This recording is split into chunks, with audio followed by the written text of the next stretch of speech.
Welcome to InterPartyConflict, the podcast where we answer your questions so you can have the best tabletop gaming experience possible. My name is Gabe. My name is Jeff. And we have two very special guests with us today, two good friends of mine, Alan and Delilah. Hello. Hello. Welcome to the show. Listeners, I don't know if we've ever mentioned Alan or Delilah in the past. I know we've mentioned Tennessee Chris before. You guys know Tennessee Chris. Yes, we know Tennessee Chris. So these are two friends of ours that we met, Lisa and I met when we had moved to Tennessee, and you guys were really big in the foam sword fighting community, which took part like 100 feet from the back door of our apartment. Yeah. Right. And we became pretty good friends, and I played D&D with Alan for a little while, at least. But you guys were coming to visit, and I thought, hey, what better opportunity than to have you guys on the show and say hi and reminisce about some stuff. Yeah, buddy. Definitely cool. Red sleeves. Sure. You guys had character names that in the community you guys went by. I went by Red Sleeves. I mean, as much as I didn't really stick to it too much, but for a few sessions, a little bit, yeah. So what were your character names? So I am Kai, or Kai Malar. Yeah. And You're Sir Kaimalar. True. He's actually earned knighthood.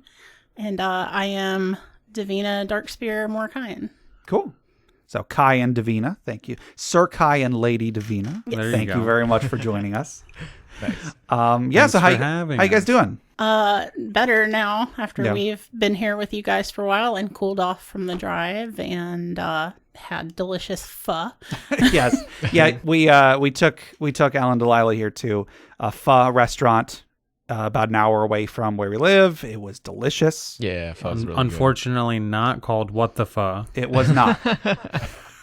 But we wanted it to be called What the Pho. Yes, What the that Pho. would be a good name. I'm pretty sure that exists. It does. We actually know somebody who works at. Okay, good. What the Pho. I want to start a restaurant called Who Gives a Pho? Yeah. Yeah. Yeah. I wanted to do Questadilla, so it's like we'll do quesadillas, but with a fantasy medieval theme. Yeah, that's fantastic. The Questadilla. Yeah. Questadilla. So I guess you guys wanted to jump into the episode or Sure. Yeah, why not? All right. So I would like the three of you to imagine that you're going through a dungeon and you hear off in the distance a roar, perhaps was that? I don't know. Some sort of a noise off in the distance, something I'll put in post. And you come around a corner and you see there's like a wooden cabinet just like sitting in a little alcove in the cave. Huh. What do you do? Check it for traps. Okay. Oh, sure, yeah. I have a metal D20 right there, but it's heavy and damaging, so And that's on the floor. it's on the floor. The metal one that you got me rolls really well. I can't get it to go below 10. Ooh, I hope you have a good modifier for that roll. So, Lady Davina, you are inspecting this wooden cabinet, and it's inscrutable. You don't find anything about it. You don't see a way to enter. You don't see any sort of a seam or a purpose for this. Oh, okay. Well, safe, guys. Yeah, it appears to be safe. You don't see any traps. You don't, just kind of a big wooden box. I'm gonna leave that guy alone, to be honest. Nah, man. Can I try and open it? Is there handles on it? Yeah, sure. Eventually, you get the impression that Davina did not do a great job at investigating it, but you eventually find a handle. You open it up, and there's just kind of like some sort of like a hole in the bottom of it. What do you do, Jeff? I want to reach my hand right in that hole. You reach your hand in there, and your hand hits something hard, and it's like a whole bunch of hard things, and you realize that like you have a handful of gold coins now. Ooh. And you realize whatever this thing is, it seems to lead somewhere. Do you know where that somewhere is, Jeff? Where is that, Gabe? Whatever this thing is appears to lead to the Dragon's Hoard.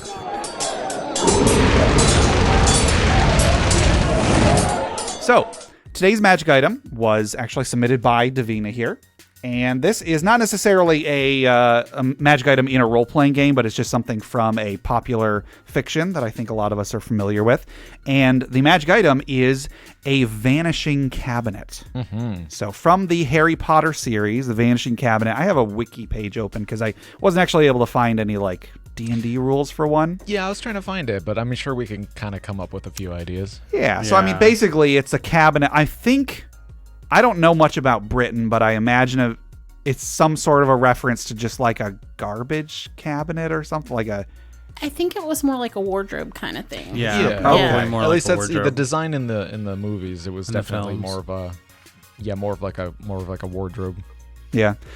I don't know, but in the Harry Potter series, it's like a cabinet that you just kind of like throw things into and then they're gone. Yep, Yeah. and it has a sister cabinet in another location. Yes, I don't know if that was known at the beginning, though. Like, at some point, it is revealed that you can actually you can come out of a vanishing cabinet if you go through the corresponding vanishing cabinet. The background to it was during the first war with the Dark Lord. If Death Eaters came a knockin', you could jump in the vanishing cabinet and disappear to keep yourself from being, accosted or tortured by the Death Eaters. Yeah. And then reappear later. And Dumbledore actually says, imagine the appeal. Sure. So, Yeah. So I guess let's say you were to put one of these into a D&D game, I like the idea of just having like a hole that you don't know where it goes. You just like can throw whatever in there. In one of the editions of D&D, I think it might have been some third-party splat book, but there was a spell called Bottomless Pit that always, to me, again, with just the impression I got of what vanishing cabinets were for, it's a spell that creates a bottomless pit. And for the duration of the spell, which is, I don't know, an hour or something, anything you throw in there, like it's just a bottomless pit. And it's just always going to be falling in that pit. And then when the spell ends, the pit closes, but it's whatever you threw in there is still gone. But theoretically, you could cast the spell again and then go into the bottomless pit and retrieve something that was thrown in there previously. I kind of always pictured it as like every caster in the world would have this same bottomless pit that they're accessing. So who knows what sort of stuff would be in there. It makes me think of the scene in Thor: The Dark World. Yes. Where she's like, give me the keys, give me your shoe. And she just keeps dropping stuff into it. I actually thought you were referencing Thor Ragnarok when Doctor Strange just throws Loki down a hole and he's like, I've been falling for 30 minutes. Yeah, that too. But there's the one scene I'm talking about is she brings her and she's like, no, you've got to come see this. Yeah, and when they find the anomaly. Yeah, they find the ether or whatever. She's like, did you just throw the car keys in there? Right, yeah. Oops. Because the kids tell them, sometimes they come back, sometimes they don't. Yeah. She's like, ching! Just like, were those our car keys? Yeah. But also, I like the idea of you've got this thing in your house, you don't know who else is able to access this thing. Like you're unknowingly bringing in some kind of an entrance, some sort of a weak point to your home's defenses that someone else might be able to exploit without you realizing it. Yep. I always thought that was probably part of the risk, especially in the Harry Potter, like in the context of you got in the cabinet to hide from the Death Eaters. Sure. But what if you didn't know that the sister cabinet opened in another Death Eater's house or something? Yeah. Or in the case that was obvious is like the other one was in Borgin and Burke's, that at Nocturne Alley. You don't want to end up there, really. Yeah. Unless you're a bad guy and you enjoy being in Nocturne Alley. I think I was under the impression that like not all vanishing cabinets were tied to a sister cabinet. It was more just like their primary function was like you kind of just disappear for a little while. You're just like in a pocket dimension cabinet for a while, and then you can come back. And then like there were rare instances of there being like twin cabinets where with a specific incantation they could connect them. Right, and I think that's the case. Yeah, I think that's what they were doing when Draco was putting things in, and they were taking things out of Borgin and Burke's, as they were getting them attuned to each other so that they could pass through. Sure. Yeah, the wiki does seem to imply that like, oh yeah, all of them have a sister cabinet somewhere, but I would bet that that's probably like a retcon at some point. Yeah. But whatever the case, I mean, it's weird.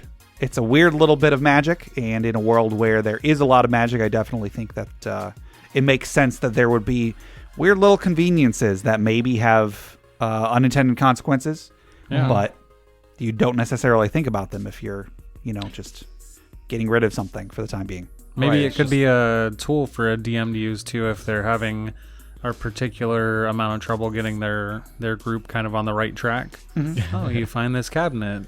Sure. Oh, look, it happens to have another cabinet associated that kind of puts you where you may need to be right now. Sure. Also, maybe the players need to get into the bad guy's fortress.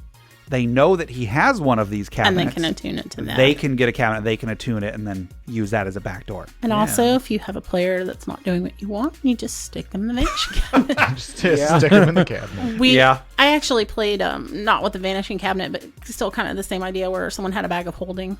Okay. And we had a friend who was playing... I don't know, he was a thief, and he was small. I don't know what race he was playing at the time, but a small, rogue thief. Sure. And he just kept doing things, and one of the guys had a bag of holding, and he said, I take, Harvey's character, pick him up and stick him in bag of holding, and they're like, roll to see if it works, and it worked.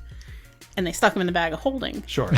But the best part is throughout the part of the game where he was still in the bag of holding, when it would come to his turn, they would be like, so it's Harvey's turn and he's still in the bag, and he'd go like he was in the bag. So kind of the same idea. They're like, you won't shut up, Harvey, so you're going in the bag. Yeah. Don't make me put you in the bag.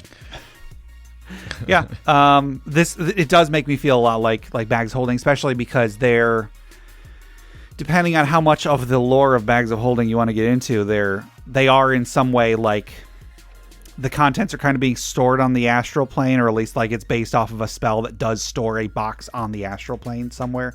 So again, it's just you have a container that is actually just a portal that leads somewhere else.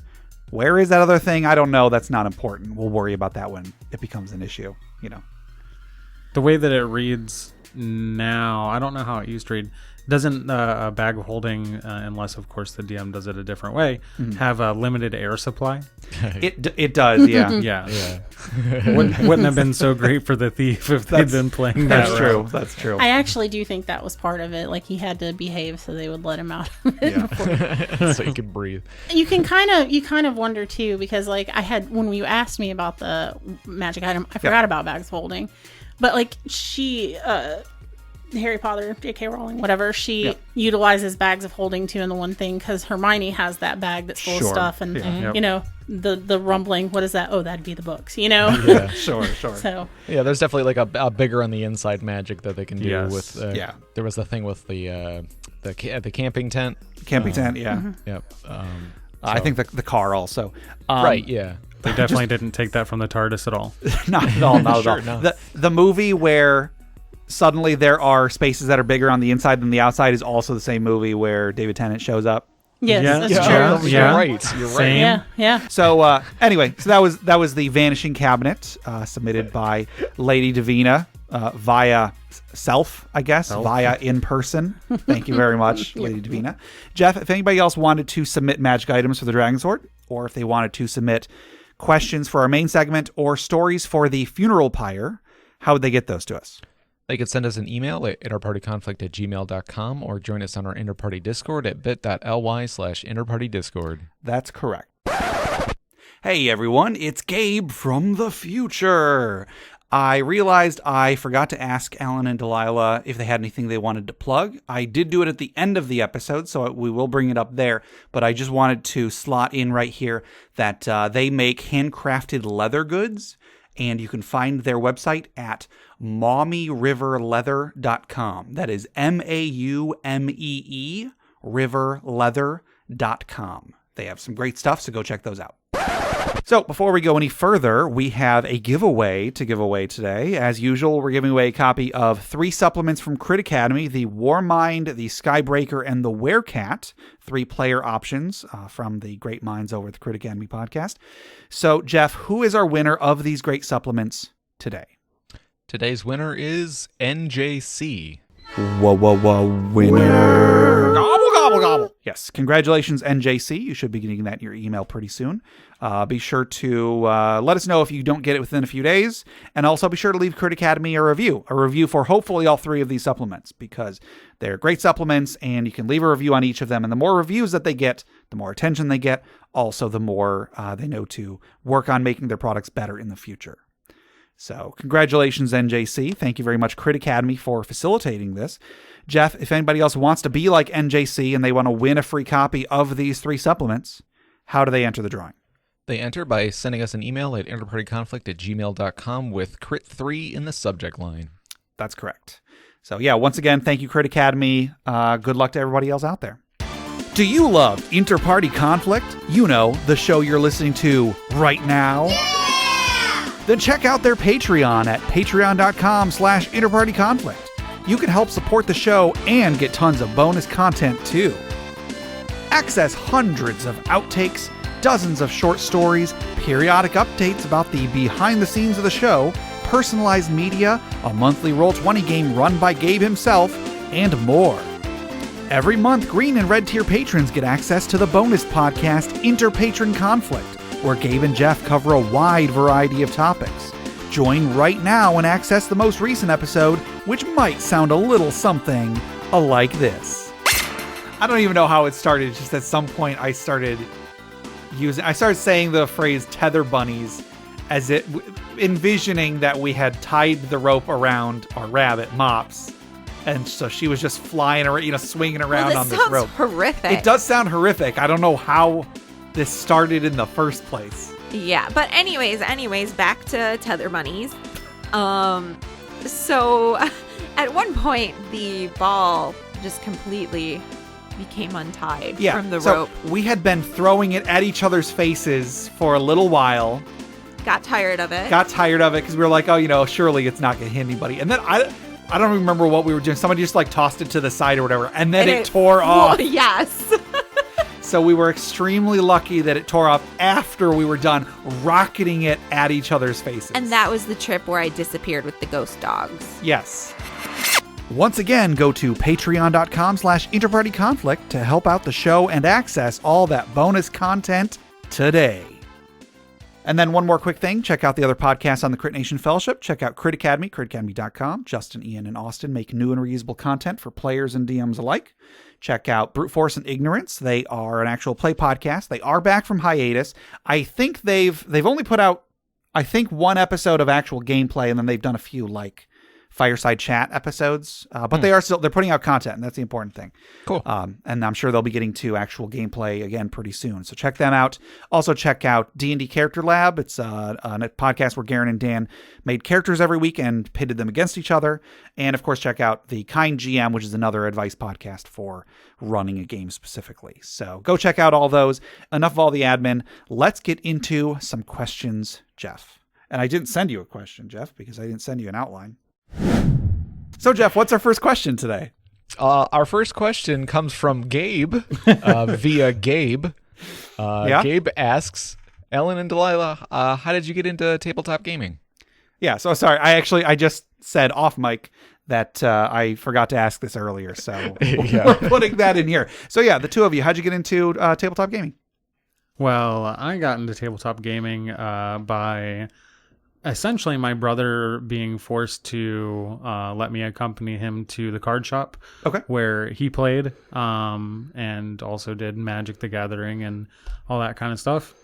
Cool. And they let me make a character and sit with them for some D&D, and I was, of course, hooked ever since. That's really cool. How about Delilah? How about yourself? So the first time I did tabletop gaming, I was probably 11 or 12.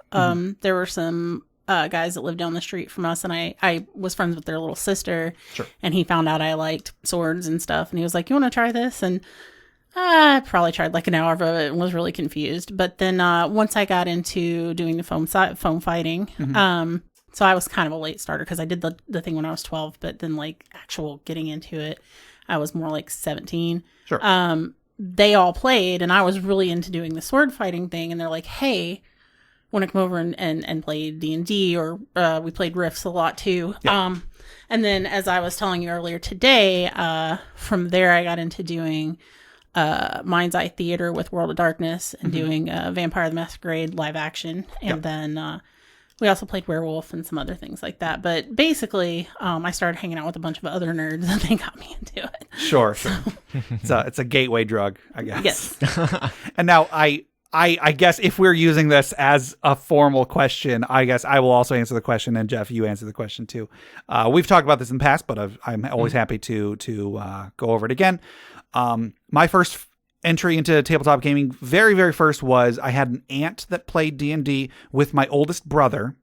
And I remember I found some character sheets that my brother had made for his character where he had drawn his character in his inventory. He had drawn all of his items.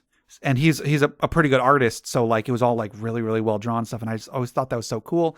He had a copy of the Teenage Mutant Ninja Turtles role-playing game, and I would read it. I didn't know what I was reading. I didn't know anything about it, but I would read it. I would flip through it and just see the mechanics and see what all this cool artwork was. We then had a computer game that was based on a D&D novel. The Curse of the Azure Bonds was the name of the game. I actually have played that module. Awesome. Yeah. Awesome. Infamous module. I do have the module. I have the book somewhere. Somewhere I have the book module. It was actually the first really intensive module that I ever played was Curse of the Azure Bonds. Cool. Awesome. As soon as you said it, I was like, I know that. Yeah. I know what that is. So I played the heck out of that game. I don't think I ever beat it, but I got to the final boss several times. So I played that, and then I think when I was just after my sophomore year of high school, we were on a school trip, and I found out one of the other guys was like, "Hey, you guys want to play D&D?" And so he sort of taught us how to play D&D. And then when I got back home, found out that one of the guys that I knew at school also played D&D. So then he actually had me make my own character. I played with him and his group for a few months, and then went on and started running my own group. Making me think about my early gaming. I remember now going over to my neighbor's house when I was early teenager and playing. He set up a game for his kid and I, and he was playing real old school using Thacos. Sure. And I was like, what is this? So, not to show my age, but the first type of D&D I played was Advanced Dungeons and Dragons, which is basically the second edition after they came up with it. And so Thaco isn't weird to me. Playing without Thaco was weird. So when we played 5th edition, I hadn't played in a long time. So the first time I played 5th edition, I was like, so where do we get our Thaco? And they just all... Right. What? Stare at you blankly. Yeah. What is wrong with you? They all say in unison. I actually started in Advanced as well. Our Gabe and I's mutual friend Steve introduced me. He had a starter kit for Advanced Dungeons and Dragons. It came with pre-made characters and stuff. And that was you wanted your AC to be in the negatives. That was that meant you had it good. Because that was 2-hit armor class 0 is Paco. So weird. Yeah. No, thank you. Yeah. So I remember sitting in my living room with all these character sheets sprawled on the floor, with and then Steve introducing me to this game, and I was like, this is really cool. This is awesome because the way he had started into it. It was the episode of Dexter's Laboratory. Oh yes, where they're playing. They don't say it, but they're playing Dungeons and Dragons. Right. So there's an extra episode of Dexter's Laboratory, and they're basically playing Dungeons and Dragons, and Steve and one of his friends was like, "Oh my God, we have to let's play that game, whatever that is. We got to figure out what that is." And they would just try to make that game up on their own using different board game pieces from various games and things like that. And eventually they figure it out it's Dungeons and Dragons. That's what this is. And so he got that starter set and introduced me to it. They were trying to reinvent the wheel. Pretty much. Yeah, basically. Yeah. And then play that on and off. 3rd edition came out, play that on and off, and then I think around 3.5 was when Steve introduced me to Gabe. Yep. And kind of the rest is history. I guess. Yep. So you guys got a little bit lucky because I am a little bit older than you guys. You didn't live through the period where everyone was like, "Oh, Dungeons and Dragons is devil worship." Yeah. There's the And devil. Worshippers of the occult. and so when I was kind of getting interested in it, my mom had watched this movie. It was actually one of the first movies Tom Hanks was in. Oh no, you're talking about Mazes and Monsters. Oh. And my mom was like, "Are you sure this stuff is safe?" Yeah. And my parents were both really open-minded. My dad is really the reason that I got into swords and sorcery and Robin Hood and Merlin and all that stuff, because he was really into it too. He read a lot of sci-fi and fantasy books when I was a kid, and he was really into it. And so she was like, very open-minded, except she had seen this movie. Yeah. And she was like, "Are you sure this is safe?" And I'm like, "Mom, that's not how it actually works." And but there was a big stigma for a while, like if you wanted to play tabletop game, particularly Dungeons and Dragons, because somehow it got this bad rap that it was like all the occult and just devil worship and terrible things. Yeah, I think I mentioned recently I had a friend that he called me up one. I had introduced him to D&D. We played D&D for like a year or two. He called me up one day and he was like, "Hey, have you ever heard of this game Baldur's Gate?" And I was like, "Yeah." Yeah. He's like, "Yeah, it's like D&D, but it's not satanic." Oh, goodness. Anyway, I thought of a joke earlier and I didn't get a chance to say it, so I'm going to say it now. Thaco, more like thank you, no. I like it. I like it. More like no Thaco. My really good friend, best friend, called my brother Kelsey growing up. He played the foam fighting with us, but also he was one of the people I played D&D with. And one afternoon, this girl who he went to high school with, her mom was just I'm from Tennessee, so Bible Belt, very super. So she decided, and you've played, there's a battle where we do sometimes where we would all stand in a circle called a circle of death or whatever. Okay. And it was like 2 men enter, 1 man leaves kind of thing. She had driven by the park and had seen us standing in a circle. And she showed up at Kelsey's house later and was like, "I saw you summoning demons." Oh, boy. No. And she wanted to pray for him to be saved. And then a couple of us were over and she was like, "Those are people in your cult." And I was like, "That's great. Okay, sure." Hail Satan. There was... Shoot, Steve was there. Jeff, you weren't there, I don't think. But when I was doing D&D games at the library, there was one time this old guy poked his head in the room and was like, "Is this the cult?" Yes, sir. It is the cult. Or maybe he just said, "Is this a cult?" or something. And we were like, "No, come on in. We'll tell you about it." He didn't come in then. He did come in like 20 minutes later, though, just kind of to watch us. I tried to get him involved, and he sort of, I don't know. I tried to involve him a little bit, but eventually he got up. So the question is, were you dressed in normal clothes, or did you have like a wizard? I mean, I did have an ox skull on top of my head, but I mean, that's just... That's normal. That's just normal. It's normal, right? yeah, absolutely. What you didn't see is the 20 minutes where he paced back and forth outside of the building going, "Yeah, I'm going to go in there. All right, I can do it. I'm gonna confront this cult. I'm going to confront the cult." I was thinking, everybody's telling me I need to broaden my horizons. All right, come on. Come on, Joe, or whatever his name is. Come on. You could do it. Yeah. I think you remembered. I remember you telling me that story, and like you got the feeling that it was like some guy who was like, who heard that this might be like a culty thingy, so he wanted to see it for himself, and then he was just like, "Oh, this is just a bunch of kids playing a game," and left. Right. Did he come in and ask you if your last name was Manson or anything? He did not. Okay. He did not. Unfortunately, when he came in, we were in the middle of summoning a demon. Like, legitimately. That's a joke.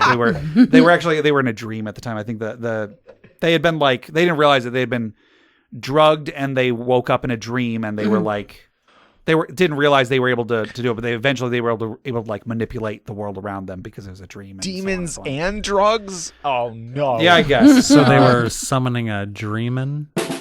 No. Did we mention that Sir Kymalar is Sir Kymalar the punny because he loves puns? I did once enter a pun contest. Did you really? I did. Yeah, you were allowed 10 entries. Okay. Right, and I was just hoping that at least one of them would place. Unfortunately, no pun intended. All right, so that's Jeff, the end of our show. I willingly married that. Yeah. So, Jeff, what's our next question? Oh, God. Well, our next question comes from Gabe again. Who's that weirdo? This guy. Gabe asks us, what are your thoughts on foam sword fighting? Yeah. I know that at the beginning of the episode, we say we answer your questions. Today, I guess we're answering my questions, but just join us next week then if you're upset. Yeah. So this is mainly, I wanted to have you guys on, Alan, Delilah. I wanted to have the two of you on to talk about foam sword fighting because that's how I know you. Mm-hmm. What are your thoughts on it, I guess? Very broad question, I know. Very broad. I must enjoy it because this is going into my 29th year of being involved with, so there goes my age again, but, Same. I guess, since I've been hitting other nerds with foam swords since 2003, I'm pretty impassioned about it.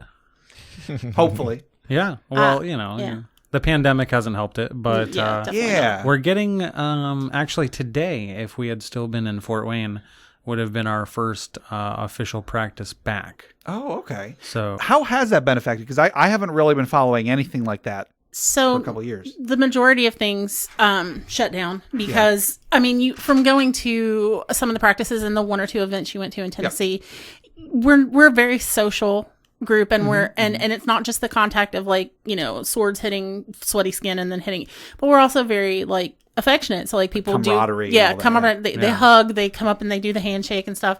So it was really hard for us to kind of continue responsibly. So we shut stuff down, and it was kind of a battle because there were definitely people who were like, "Oh, we're fine.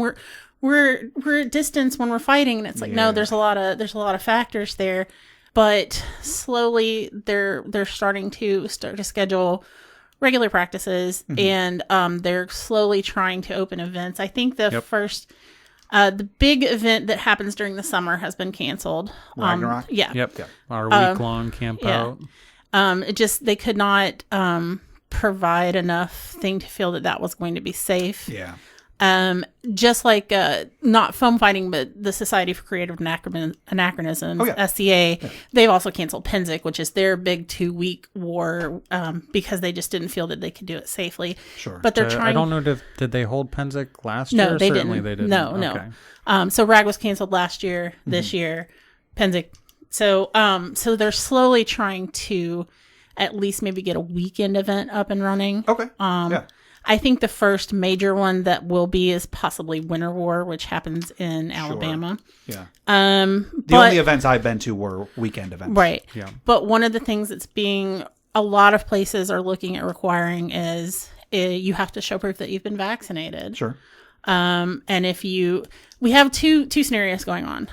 Over in Fort Wayne, our group, if you're not vaccinated, you don't play. Sure. And then the group, I think, in Columbus is trying to set up a scenario where we prefer you to be vaccinated, show your proof of vaccination if you can. If you can't, then we want you to know you will have to wear a mask the whole time. Sure. So I think that's going to encourage more people to be vaccinated, because who wants to wear a mask while you're running on the field? It's already hard to breathe when you're running around and out of shape. Right. Put a mask on and take a year's worth of not doing it. Yeah. You're going to have a bad time. Yeah. And, sorry if you don't mind me interrupting. At my job, we wear masks we're supposed to. I mean, some people don't, but we're supposed to wear a mask 100% of the time. And I work a pretty physical job. It's very hot in there.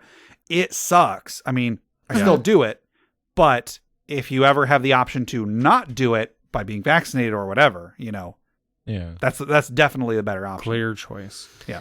And I think it's going to be really interesting to see, because we were actually just with a friend last night. I'm not going to give any names, but both Kai and I are vaccinated fully. Sure. And that person was not aware to go to practice that they were going to have to be vaccinated. And they're someone who has right now chosen not to do it.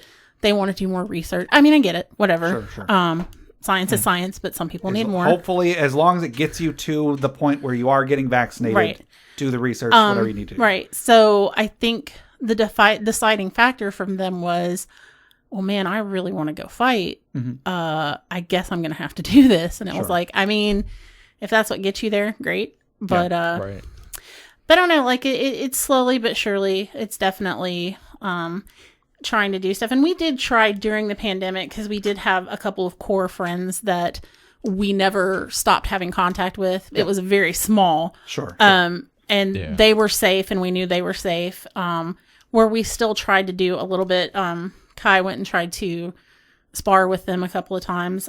At the time, our roommate was also part of the foam fighting community, so it was really easy if just the two of them, we were already in the same household to go out. But for some reason, you never, well, some people might, but most people don't end up actively sparring with their roommate very often, which is also interesting, because you would think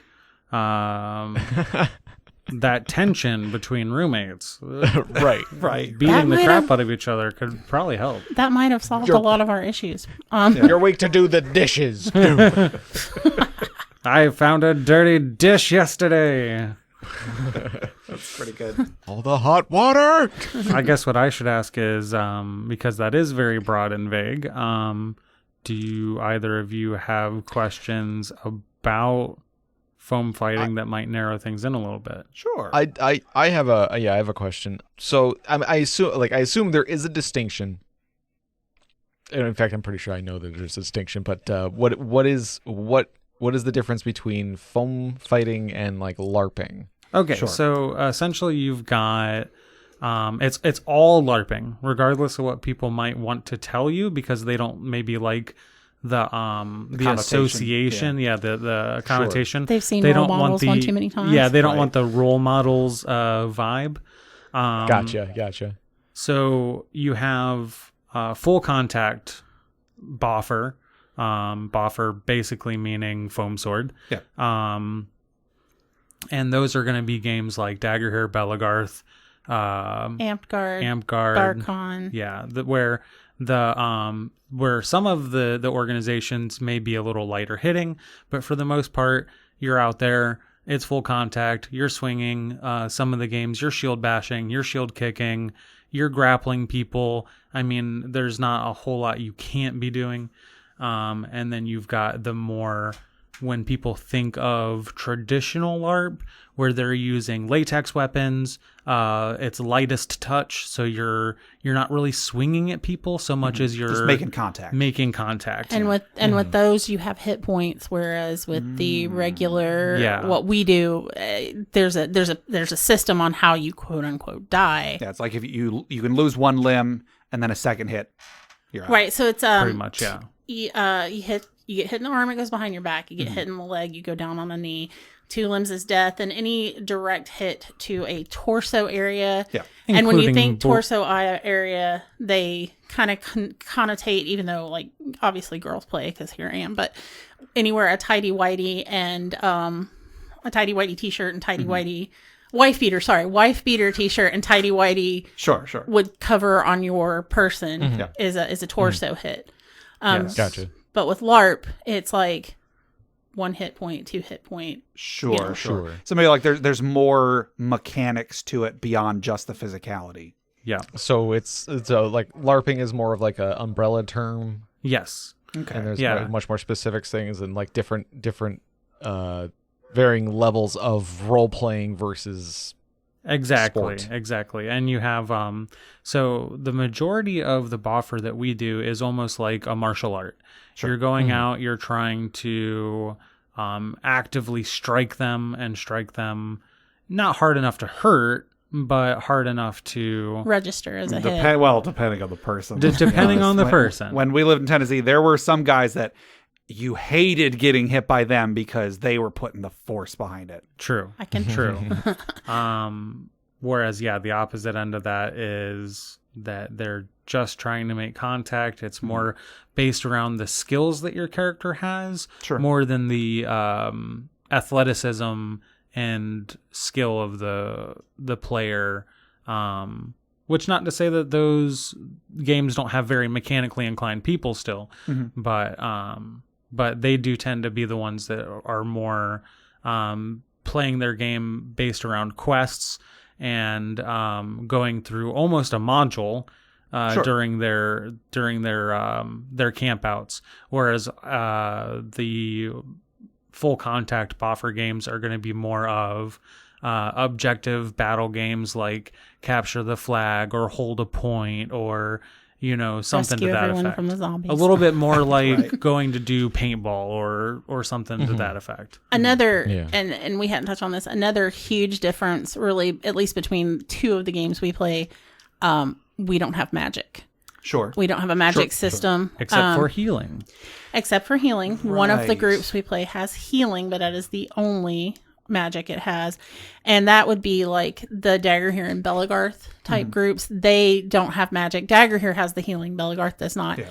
But past that, neither one of them have magic. And then Amtgard has a magic system, but it only applies to usually when you go to an Amtgard event, it's a weekend. And usually Friday is pretty much just like Daggerheer, Belagarth. They just go, they spar, or what they call ditching. Okay. And there's no character class or magic users or whatever.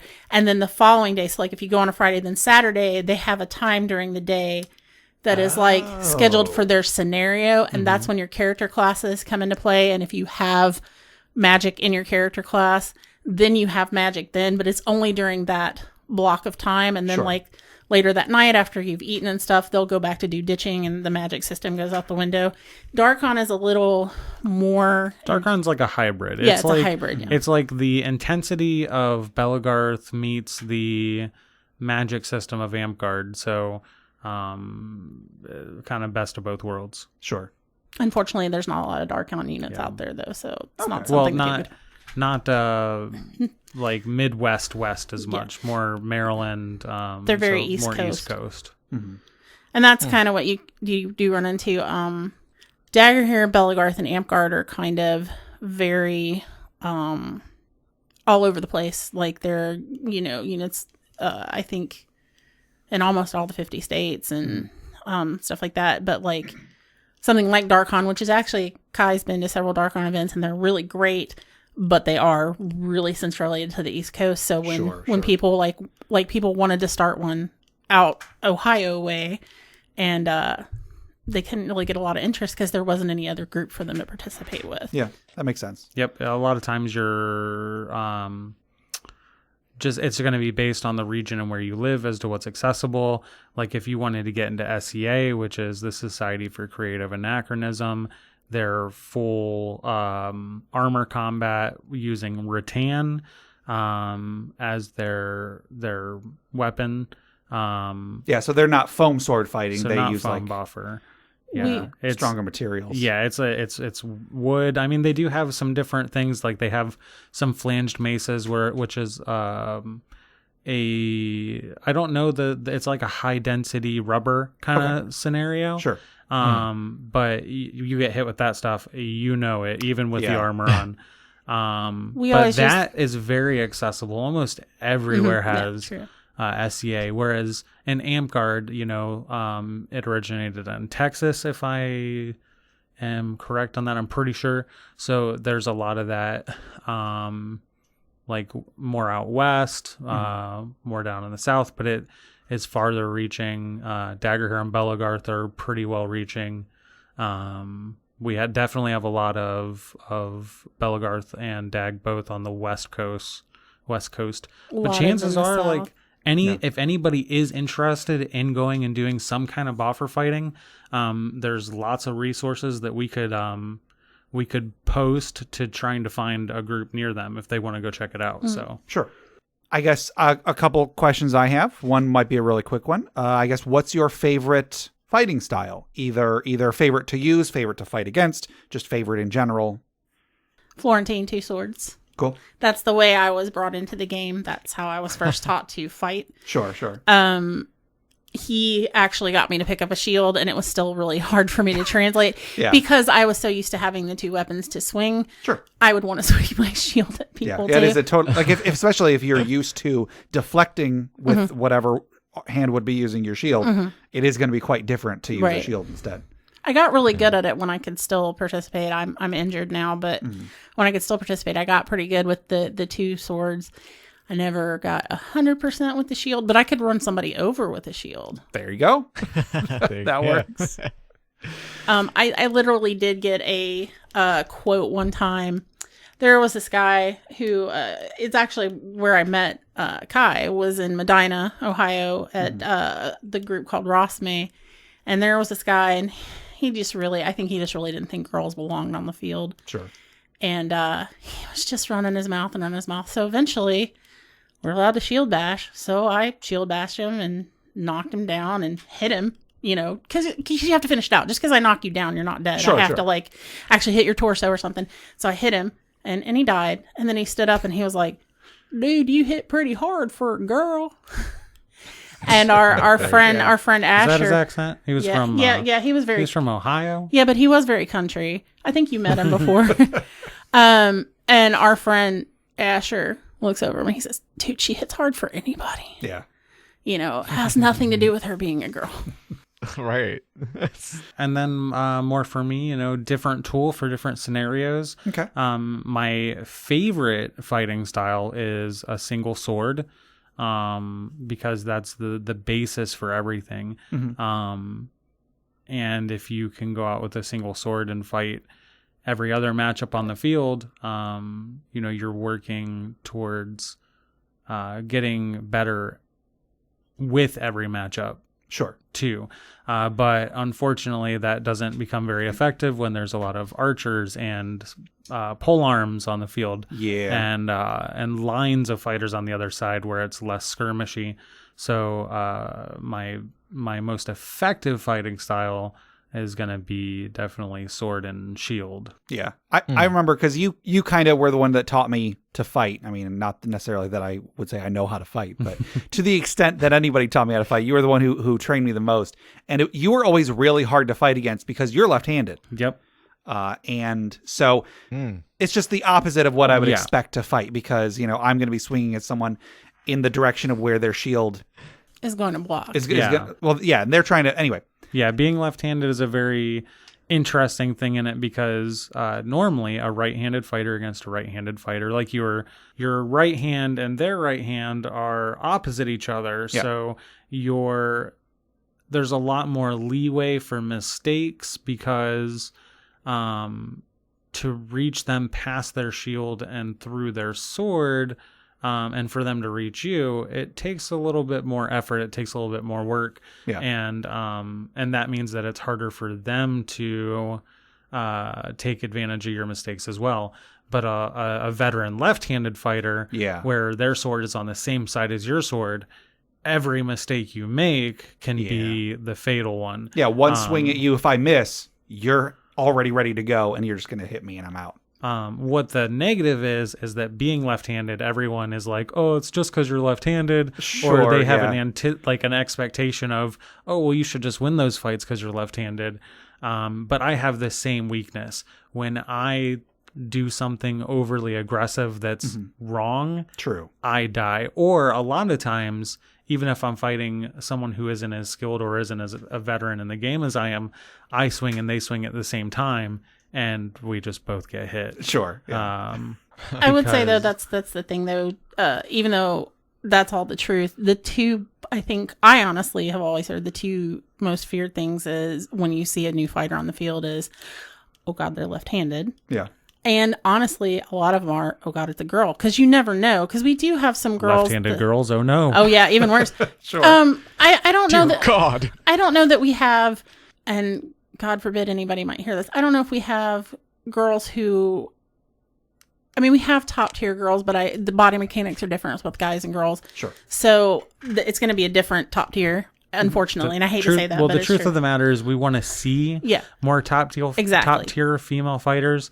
But unfortunately, it is a game where the male to female ratio is already heavily outweighed. Sure. And then for whatever reason, because there's plenty of very athletic females, there just doesn't tend to result in as many like top tier female fighters. I just think some of them are not drawn to the fighting. Sure. Like for me, as I was talking with you earlier, I can't fight anymore, and I've had to find other things to do, and it drives me crazy because I would rather be fighting. But then we will get girls that are like, man, you would be so good at it because they took martial arts or they were dancers or whatever, and they have this kind of preset, and they're just like, yeah, I'm just not interested. So when but the you girls that are top tier are f***ing badass. Yeah.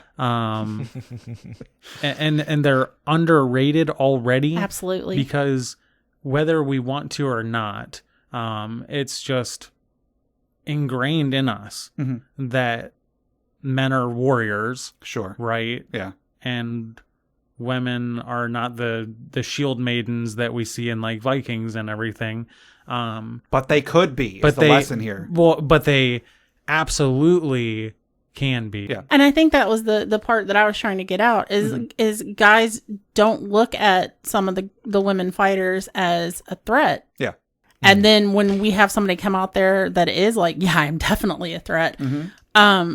I don't think they know how to handle it. So a lot of times you will hear guys go, I'm afraid of lefties and I'm afraid of girls, because you never know what you're going to get. There's a thing in Game of Thrones with the character Brienne, where the person who trained her or something, or like it was explained to her, or she was explaining to somebody that like the men fighting her will exhaust themselves faster because they don't want to be embarrassed, Right. Yeah. to be like, oh, it took you that long to beat a woman, so they exhaust themselves. So like her style of fighting should be more reserved and let them exhaust themselves so that she can just go in for the strike.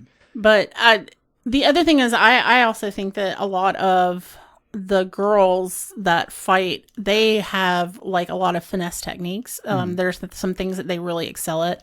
We have some girls that are archers that they're just absolutely deadly. Yeah. If you know that there are certain girls that go out with the bow and arrow, they don't ever have to touch a sword because you're never going to get near them because they are amazing shots and they know how to defend and evade, and they're just amazing at what they do. Yeah. And then we really do have some girls that are, they're stout and they're bricks, and they go out with like sword and board or shield and shield and flail, shield and flail. I can't talk.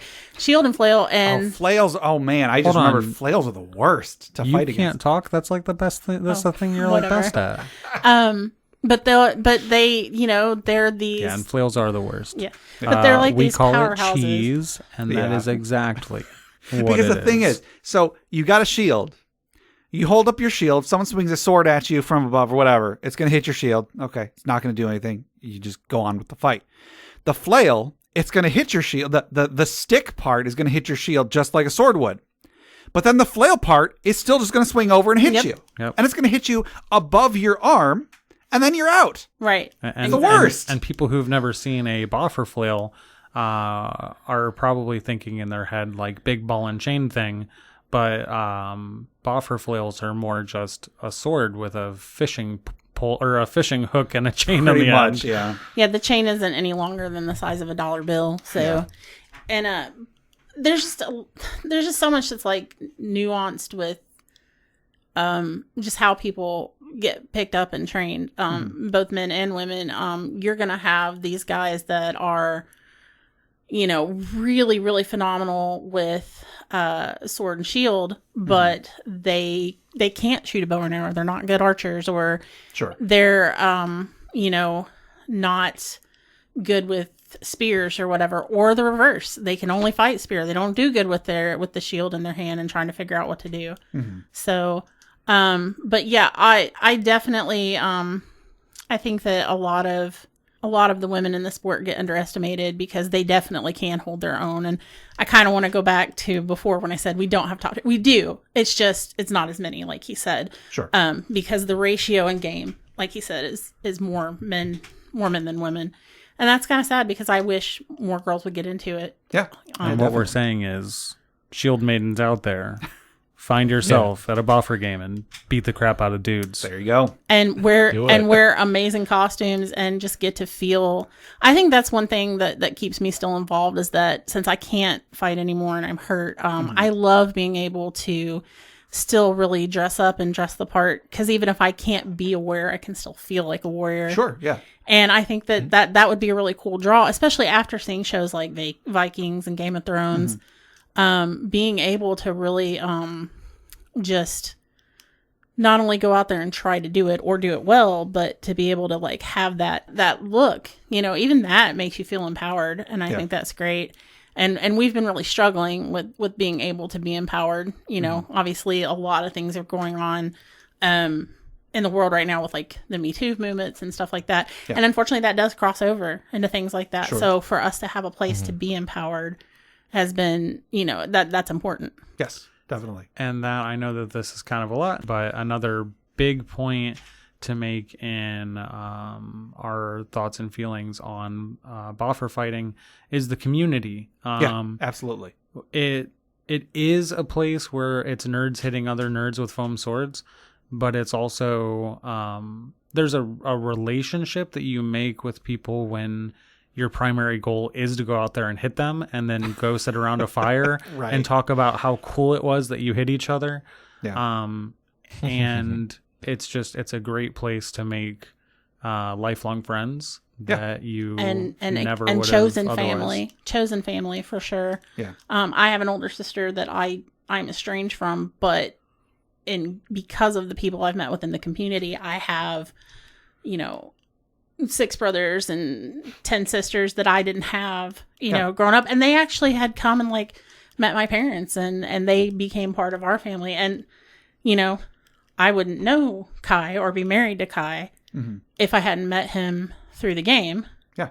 And we have friends now who, like, they met in the game.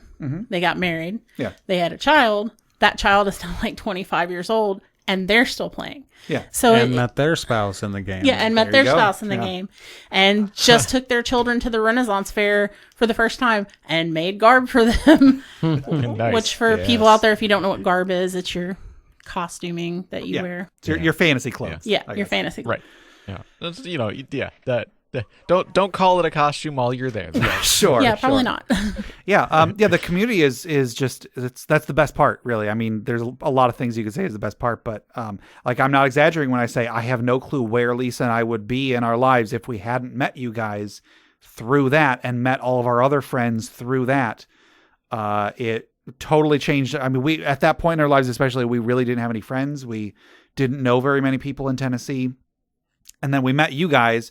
You were so nice. You were so inviting. You introduced us to everybody else. And you always made us feel like we were part of the team, part of the family. And it's awesome. I'm so happy that we met you. I'm so happy that you guys are so awesome. I'm happy you came to visit, and I'm happy you came on the show. Yay. Absolutely. So, I mean, I'm glad we've had this opportunity. I've got goosebumps. Cool. I was going to say something. I can't remember now. She got lost in that moment. If anyone does want, I will send the picture. I have proof that Gabe was involved and actually fought. I'll find some pictures and I'll put them in the show. And his wife. I have a group picture of the unit we all used to be a part of, and Gabe and his wife are actually in costume and in the picture. In garb. Excuse me, in garb. Well, I'm trying to. They're in their regalia. Don't fix it for the normies. Bunch of mundanes. Right. We just talked about how inviting it is, and now. Well, that's because we want to take you out of the mundane, put you in garb, and make you part of the community. Right. There you go. All right. Well, so I think that'll do for our regular questions for today. Thank you guys very much for yes, sir. Providing so much of your memories and your thoughts and stuff. But we do still have our social media questions. Our last social media question was, how does your gaming group handle party loot? Do you divide it up immediately, or does someone keep track? Yes to both. We kind of we don't necessarily do it the same way every time. Okay. Like if we find a magic item that's going to suit somebody best, typically it just immediately goes to said person.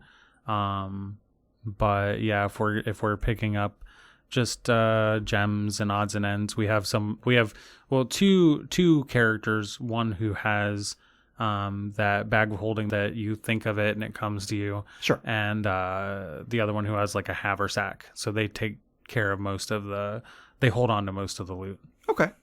And then we divide stuff up later. Sure. And Delilah, are you currently playing? I'm not. Okay. He is playing, like I told you, or we discussed earlier, he's playing like Discord and Roll20 right now because of the pandemic. We're playing a Tomb of Annihilation. Ooh, awesome. Oh, cool. Lisa actually got me a copy of that for my birthday, I think, but I haven't. I've only been running our Patreon game, so I haven't really had a chance to run it. But the actually we would have been playing tonight. And the thing that my DM posted on our Discord last, he said, what the hardest part of the campaign now is ... waiting for the next session. And I went, ooh, I'm gonna be out of town. Oh no. But we are just at the point, and the reason that he's so excited is we are literally going to be entering the tomb on this next session. Oh, awesome. So there's basically a year's worth of campaign, which I only came in like 6 months ago. So like half of it, building up to this final deadly tomb. Cool. So I was actually incorrect. I am actually technically in a game. Okay. Because Kai and I are teaching our 9-year-old nephew how to play. Awesome. So who you know as Chicken Nugget, Landon. Okay. Yeah. He got really interested in it, and we started a campaign the last time he came to visit. Okay. And oddly enough, when he went back home, his mom started taking him to the local card shop, and he started playing Yu-Gi-Oh! And Magic. Mm-hmm. And there is a group of teenagers who have decided that they're going to let him learn how to play with them. Oh, cool. So he wants his He wants his character sheet from us. I think it's going to be a little bit of a shock, though, because Alan, Kai, let him kind of do what he wanted to just so he would, not that I had a choice. Yeah, well, yeah. I was trying to tell a story, and then I was told what the story was. Right. Sure. So he has a holy relic that's like the Nian cat or something. He turned every piece of his equipment into some cat-based. Yeah. And you had mentioned earlier about someone drawing pictures of their character and all their equipment. Well, that is how he put all of his stuff in. Okay. He's a great artist. But a young one. Sure. A young one. Right. Yeah. So budding artist, I think that he's going to need a couple more years before he really gets the D&D vibe going. But he's interested, and that's awesome. Sure. Awesome. But on that note, that current campaign, I don't know how we divide up loot because Landon has kept us from getting where to get loot. Okay. All right. Kai is DMing that, and it's just the two of us, and he became very focused on doing silly stuff in the town that we started in. Sure. But in the campaign prior to that, Kai was also the DM, and we pretty much divided right afterwards anything that was of use. And so we played with our friends, Dan and Susie, who they were new to D&D. Sure. So it was kind of a learning experience for them, and it was a relearning for me because it was 5th edition. Yeah. And I hadn't played a lot of 5th edition. So, but yeah, it was automatic divide. Okay. That was my actual first real DM experience. So that was also learning all around. Sure. He did a good job, though. So, Jeff, do you recall what you said last time? Yeah, I think it's usually like whoever, if it's something that like somebody's like, oh, I definitely need that, like the ranger, you guys find a magic bow, okay, that goes to the ranger guy, obviously, and then everything else just kind of goes into like a pool and gets divvied up at the end of the session or the adventure. Yeah, we just played in Jay's game the other day, and I've been keeping track of the party loot.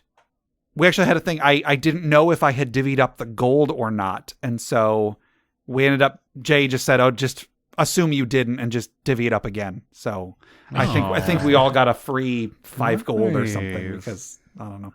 You must have got it from the vanishing cabinet. Oh, maybe we did. Right? Yeah. There you go. So we got a few responses over on Facebook. Jason E, actually the one who ran that campaign we played in, said, so we normally assign a player as note taker to keep track of loot and split it up at the end of a session. One trick we've started doing, though, is splitting the loot into a number of shares equal to the party plus 1. So party of 4 has 5 shares. The 5th share is the party loot and can be used for utility things like renting a room at the inn, procuring travel on a boat, or buying healing potions and teleportation scrolls. I think that's actually a really neat genius concept. Yeah. Yeah, like it's like you're setting aside a little investment into the party, not just the individual characters. Yeah. Alex S. says, usually the best note taker is tasked with tracking the loot, then it's divided out in the group text before the next session. This helps to alleviate slowdowns during the session and usually leads to an impromptu recap. When did we get an alchemy jug? And then they added in brackets, we're still not entirely sure, but it was on the sheet. But it was on the sheet. Yes. Yeah, unfortunately, when somebody asks about somebody to take notes, there's typically a lot of silence around the table. Yeah. I am a heavy note taker. I took all kinds of notes when I played with Kai and Dan and Susie. Sure. And I even went back to the point of like going to the player handbook and looking up spells and writing down exactly verbatim what it said. Yeah. So yeah, I'm a huge note taker. Brandon B says, I keep track. Sean M says, depends on the group. Usually someone splits the value after the dungeon. Some groups have the IRL accountant who's more than happy to be the party accountant too. I guess that makes sense. I'm always pretty happy to be the in-game accountant, I guess. Darren W., who I don't think has ever replied before, says, the group I first played in split large sums equally, and smaller, almost insignificant sums are kept as party funds for weapons and other items we may need. The groups I DM for my own children and my wife and 2 friends do very similar splits. Magical items are given to the one who will benefit from it. Just don't do what I did and give a level 2 Leonid PC the Sword of Gith and realize you just overpowered that player. Oh well, I just throw bigger, badder enemies at him. Over on Reddit, Alistar the Minotaur says, in my groups, we typically divvy up the stuff characters can immediately put to use, like armor, weapons, and potions. Then one person keeps track of all the gear that is just going to get pawned off. When we reach town again, we figure out how much it's worth and split the total among party members. A lot of the time, we will also have a small reserve pile of coin for when someone is a couple hundred gold short of buying something. Kind of a group, take a penny, leave a penny jar. And yeah, that makes sense. Yeah, it's also pretty nice. Yeah. Didn't get anybody on Twitter, and over on Discord... Dustin says, at character creation and level ups, I have each player choose a set number and level of magic items, though I am open to argument. All other loot I just hand out to the party and let them divvy it up. Since I'm running the game on Roll20, I generally put the items as handouts. I have never had a problem with party members hoarding items. I actually have the opposite problems. Players are too polite to ask for their cut of the money when it comes time for the party to shop. I can understand that. Yeah. Black Magus 2651 says, keep track and divide later unless someone wants an item now, which can be dangerous. True. And then MRV73 says, in the game I run for my kids at home, the eldest keeps track and I treat it as an opportunity for them to learn how to share and cooperate. Let slip the chaos of sibling rivalry.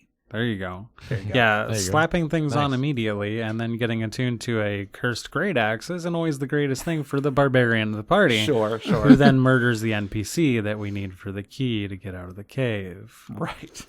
Did that happen? Uh-huh. Is that the same guy that you imprisoned in the wall? Yeah, actually, yes. Okay, I was just real quick story time. I was am in the Tomb of Annihilation playing a albino dwarf and in Chult, and I am playing a grave cleric. Sure. I had just gotten access to Shapestone, and our barbarian got mind controlled by some red wizards.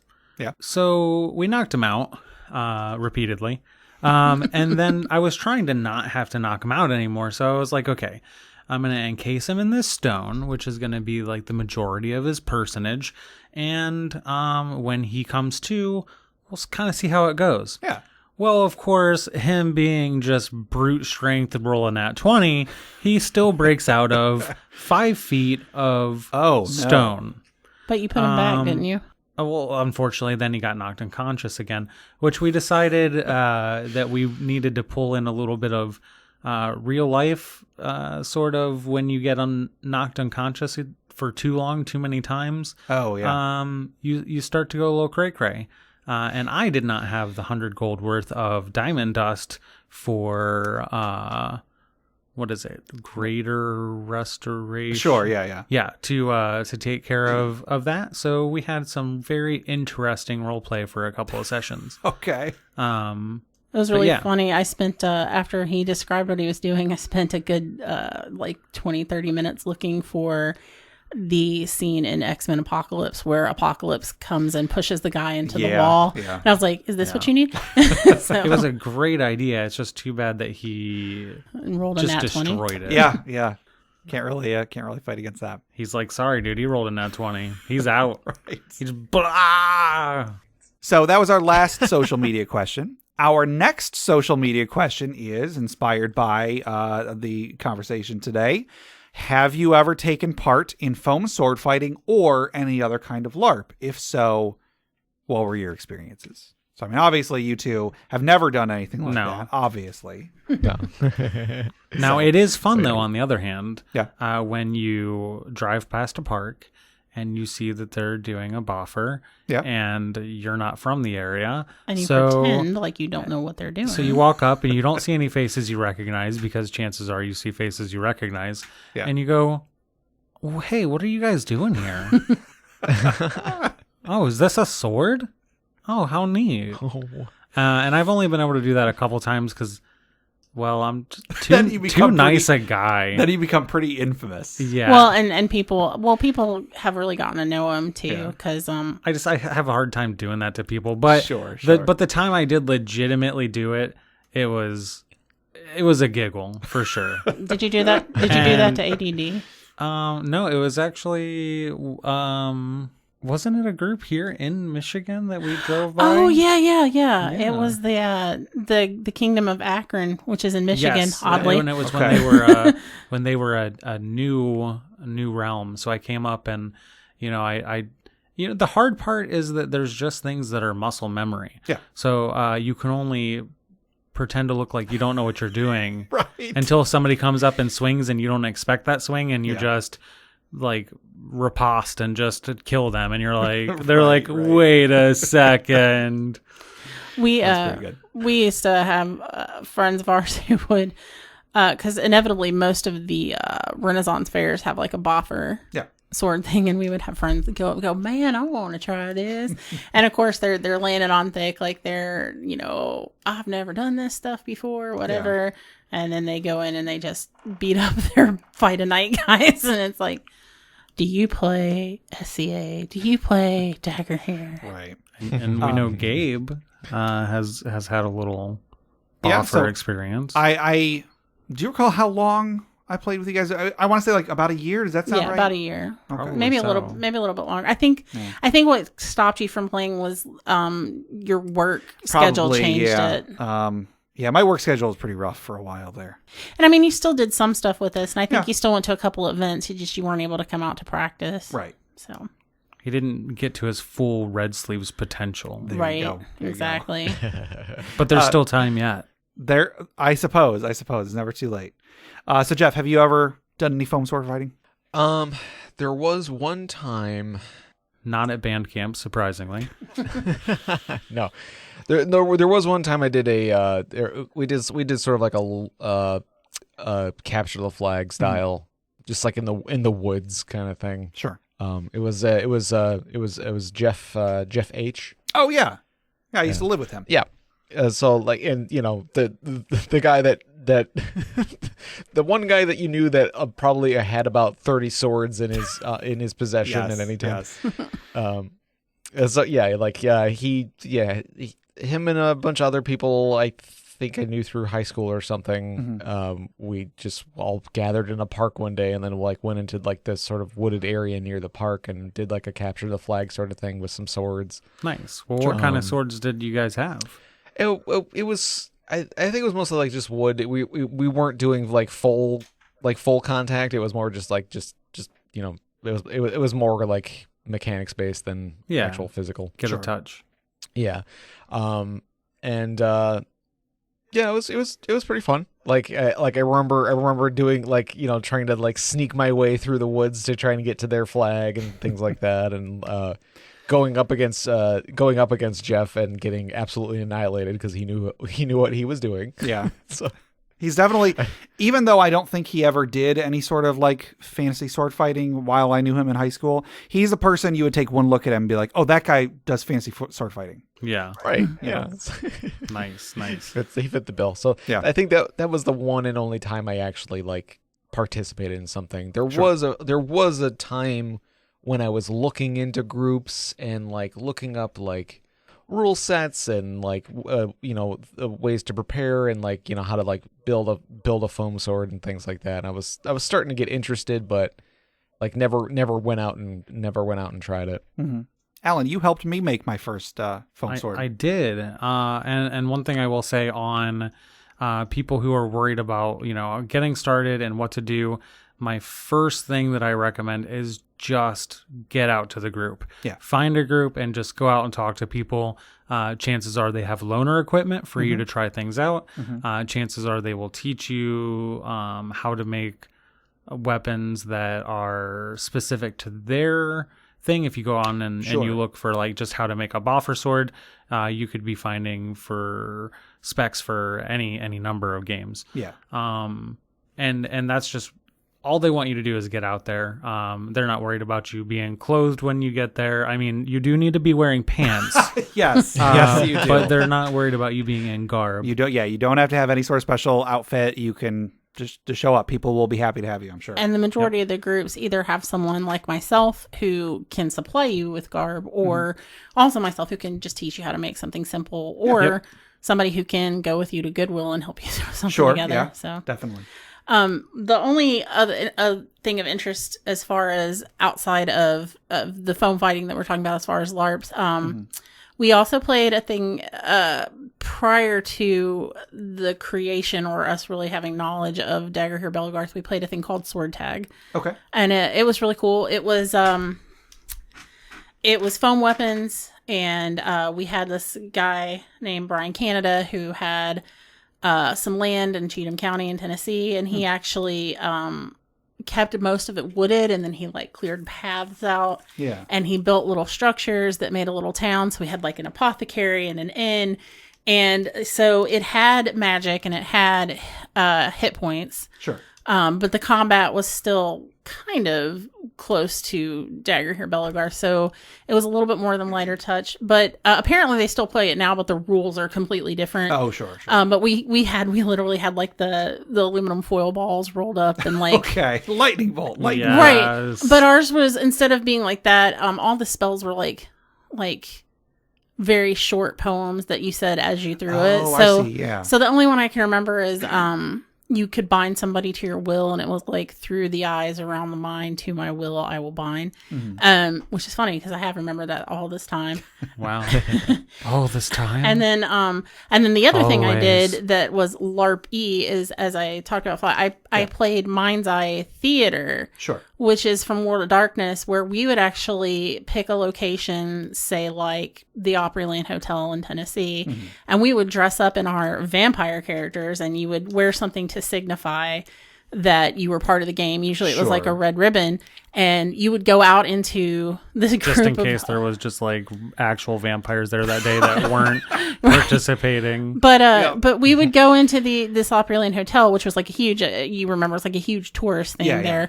And there would just be normal everyday people, and we'd be walking around, and we would walk up and see that somebody had a ribbon on, and we would go full on into playing our characters. And the only way is we didn't do any like physical combat. We did rock, paper, scissors, but we carried our character sheets. But like, for anybody who's played vampire, like there are definitely like different looks to each of the character. There's like Malkavian, and they look really crazy, and then there's like the Tremere, who are like the mages, and they look more like your traditional Victorian vampire kind of thing. And then there were Gangrel, who were like almost like homeless people. And so people would dress their part and go into these public spaces with these ribbons on, and we'd be doing that. And I mean, people looked at us, but I don't think they ever really figured out what was going on. So we never got thrown out of anywhere. Yeah. And we did that like in Opryland Hotel, but we also like one time over in Akron, Ohio, at Akron University, like there's a strip that's kind of where the college kids hung out, and we just went and played up and down the strip, and people were like, what are they doing? You know? Yeah. So that's kind of my other LARP experience. So you said rock, paper, scissors, but you really just mean like fang, claw, steak? No, rock, paper, scissors. All right. So that'll do it for our questions for today.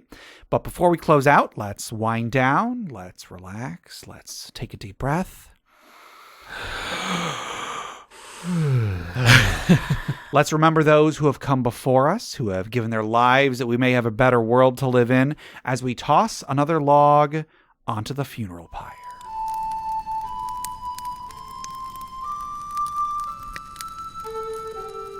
Today's funeral pyre story is actually brought in by Davina. If you would like to share the story. I'm just going to preface this with that this is actually based off of a scenario that we actually acted out at the foam sword fighting event.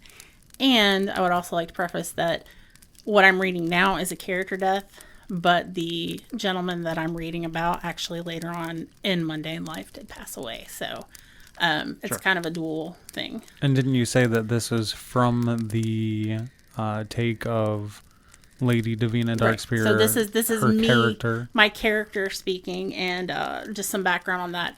The man that passed away was Sir Ivan Darkspear, and he was my character in game's father. Okay. And in real life, his name was Jamie.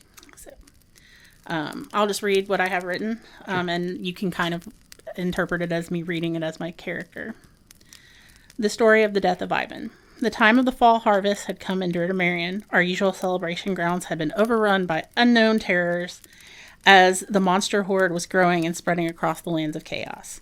Preparations had been made to hold the celebration of our harvest in a field east of the Citadel, an area where there had been little to no report of hordelings. The lands there were primitive, so there was no great hall for feasting or long houses to rest after the festivities. Instead, throngs of stout, colorful tents and humble fires dotted the grassy landscape. Banners flipped and furled in the easy fall breeze, and we could see the colors of units we knew. Flits of red and black, gray, dark blues, birds and runes. We arrived early to prepare for the festivities. Late in the afternoon on a Friday, you could see warriors and farmers, craftsmen and children, elves and men, busily and heartily setting up camps, clearing spaces for fires and cooking, towing in bushels of autumn fruits and vegetables. Meats were already smoking, and individual campfires were cooking. The mixture of smells was actually intoxicating. My father, Sir Ivan Darkspear, had sent the rest of the triad ahead. He had wanted to stay behind personally and make sure that our compound was safe and secure. He had only kept a few servants with him, members of the Brotherhood whose name I sadly cannot recall. Big Badger was north, pursuing his studies, so the rest of us loaded horse and wagon and rolled on to the east. Lord Onyx was also not present. He was on some mission of Ivan's bidding. He said it was diplomatic, but our Onyx was known to be the darkest member of the elite, and he was definitely not a diplomat. We set up our camps close together. It seemed odd to me now that we had always shared space with the younger members of the town. The rest of the elite Blood Falcons, Rocky, Rendell Thor, and Risen, had set up their camp near us, but in a more private area. They had offered the Lady Orinda, who was my stepmother and Sir Ivan's wife, a place to sleep, but she had chose to hang out with us instead. She said it was out of comfort, but I was always sure that she did it to keep an eye on me. The orcs who we had set up an uneasy alliance, they camped near us. Believe it or not, they orcs, like goblins, even less than we do. And we had bartered some sort of trust, but we preferred as much as we did to stay downwind of each other. We had foreign dignities come from the kingdoms of Avalon and Pentmavern, as well as other banners of other tribes that flew around the field. We settled in for the night. We had played games, and we were full of mischief. And in the wee hours of the morning, an alarm arose. The orc camp was ablaze with firelight, and they were growling in their dark speech. There were shrieks and howls. Since we had formed our fragile camp borders, we raced to offer alliance and help for them. In the firelight, we could see the orc leader stomping and raving while others had shifted through the piles of what appeared to be thick black ichor at their feet. Now we knew. The orcs angrily replied in a dark tongue when we hailed their camp. Goblins. It had been a harrowing night. We moved to these remote fields because we were considered safe here, and we found that we had been followed. It was frightening and unsettling, but not as near unsettling as what happened next. The next day, we went to gather water for the day's events. They sent the youngsters to do it. Rocky had tagged along with us. He was still the youngest member of the elite, barely an adult, but he saw himself to be our guardian. We headed armed, of course, wooded into the area that led to the stream. We weren't far until I noticed something off the path. Trampled grass, broken limbs, and the smell of something that had burned. Against my better judgment, and before Rocky could start me, I stepped off into the direction of the mess. A few feet into the area, I was frozen in my tracks. I wish I had let Rocky stop me. I wish I had stayed with Shadow. I wish I could scream, but instead I just fell to my knees in the blood. I don't remember much other than Rocky grabbing and pulling me away. I remember him calling for Shadow. I remember him looking at our faces. I remember the body, cold, on the ground, a crude speared through his chest. I remember seeing Sir Ivan Darkspear, black tabard with a cross, the flag of the elite, sword still clenched in his hand, and I remembered that he was cold. And most of all, I realized he was dead. The shadows of the forest kept my eyes from focusing for a while. I thought I must be dreaming.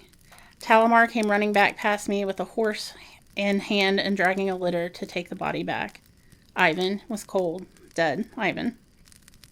It was a dream, it had to be, but when we broke through the trees into the field where people were just waking up, beginning to cook sausages and bread, when the morning sun hit high in the sky, hit the blood-stained boots and trousers that I was wearing, that's when I heard the first person scream. I knew I was awake.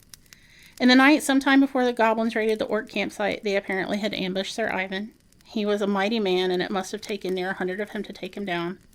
The other members of the triad were scouring the wood area where he was found, finding broken goblin bodies and broken bits here and there. When they told the Lady Orenda, she crumpled. She couldn't be consoled. My friend Cutter took me to wash the blood from my hands. We tried to wash the bloods from my trousers, and no matter what we did, the water ran red. Ilo wiped my boots, but the leather had dried. The blood would be there forever. When we returned to our camp, the front of the large Brotherhood tent lay open. Torches were lit at the side of the doors, and as we walked, I could see that a body lay on a soft bed of hay surrounded by flowers. Master Risen stood by the door. It took me forever to go inside. I waited as many people walked in and out paying their respects, warriors I had not seen in years. In the heat of the afternoon, men and women alike dug a large fire ring for a funeral pyre. I washed my hair and braided it, and I put on a long dress. I realize now that I hate dresses for this very reason. I usually only wore them when someone had died. As twilight hit, people started to gather. Garnet, the little fairy I'd been helping to raise, who called me Mom sometimes, my dearest friend Rosewood, came to help me gather gifts that had been left for Ivan while he lay in state. Before we closed the tent doors, I knelt and I prayed. Maybe I prayed with heartfelt prayer. I stepped out, and as they closed the door, I heard a loud, booming voice with 100 warriors call out, "Go with glory." It resounded forever in my ears. It was a sound that I never forget. In the darkness, the litter carrying Ivan's body, and Shadow and Ilo carrying torches in front of the procession. We sang, as we walked behind them, the song that I had written to honor my father when his knighting. His body was laid on a pyre, a ring of roses at his feet. People were asked to speak. Several people came forward to say their final bit of farewell.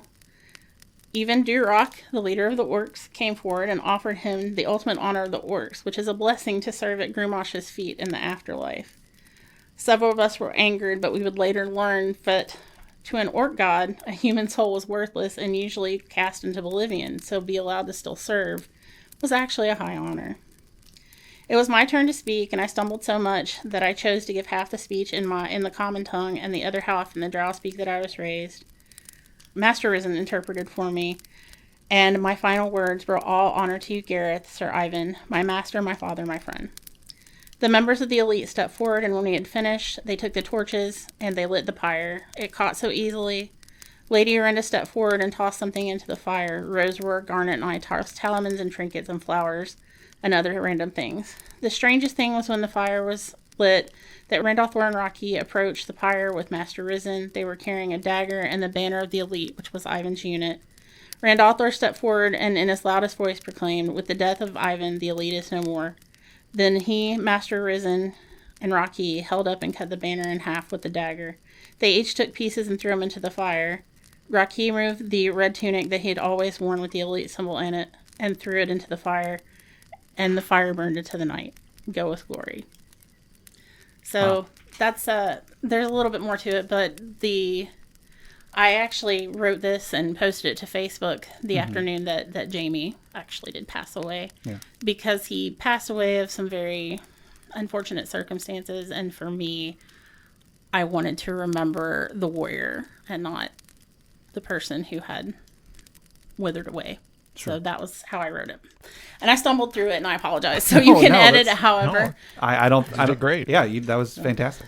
But I do want to say, especially that we're really glad we got to do this, and I am actually very grateful that you had this segment and I had the opportunity to read that because it's that I lost my real father recently, and this was someone who was like a father figure too. So it's actually very nice and helpful with a kind of a grief thing. So I appreciate that very much. Oh, no problem. Honored to join. So it was Sir Ivan Darkspear? Yes. Okay. Yes, Sir Ivan Darkspear. All right. Well, I guess let's raise a glass in memory, a not a real glass. Let's raise a glass in An memory empty Red of, Bull can. Sir Ivan Darkspear, as we say, rest in peace. You will not be forgotten. Clink. All right. Well, thank you both very much for coming on the show. I really, really appreciate it. I thought this was a very fun episode. Hopefully our listeners think so as well. Before we go, do you guys have anywhere that listeners might be able to find you or anything that you might want to plug before we go? Well, you can definitely find us at on Facebook, Alan Loot or Delilah Loot. And we actually do our own leather work company. Yes, so we make journals and cool stuff for D&D and armor and kind of pretty much anything you come up with. And it's all handmade and the artwork is hand tooled and dyed. And we have a lot of cool stuff. And that is at maumee-river-leather.com. Okay. And that's MAUMEE River Leather. Okay. All run together. I'll put that in the show notes, but good to have it here regardless. And all kinds of great goodies for your adventures. It's adventure ready is what what it's labeled. Cool. We have a lot of people that get books and like they keep their campaign notes in it, and then we have dice boxes and bags and all kinds of cool stuff. So. Cool. Awesome. Yeah. Like I said, I'll put the link in the show notes. Some great stuff. So listeners, go check that out. All right. To submit questions for us to discuss, items for the Dragon Sword, or stories for a funeral pyre, please email us at interpartyconflict@gmail.com. For show notes, links to media mentioned in the show, and running lists of questions and magic items, go to interpartyconflict.com. Join the discussion on social media. We are on Facebook. We are on Reddit. We have our Interparty Discord. We're on Twitter at InPartyConflict. Check those out for our weekly social media questions. Your answers might end up on the show. Find us on the podcatcher of your choice. We're on iTunes, Google Play Music, Stitcher, YouTube, Spotify, anywhere you download podcasts. Please leave a rating, leave a review, subscribe, or just tell a friend. If you want to help the show monetarily, check out the rewards at patreon.com/interpartyconflict. We have a few different tiers, so anything you can spare, even $1 a month, would go towards making the show better, and you'll get bonus content for it. Jeff, tell us about FriendQuest. FriendQuest is a YouTube channel where you can watch us play video games. Yes. Also, head over to bit.ly/interpartyconflict to take a short survey about our show, what you like, what you don't like, etc. And just for taking it, you'll get 2 free printable board games, courtesy of the great people over at hollandspiel.com. And our music is made by Boxcat Games from Nameless the Hackers RPG. So, Delilah, until next time, keep calm and boffer on.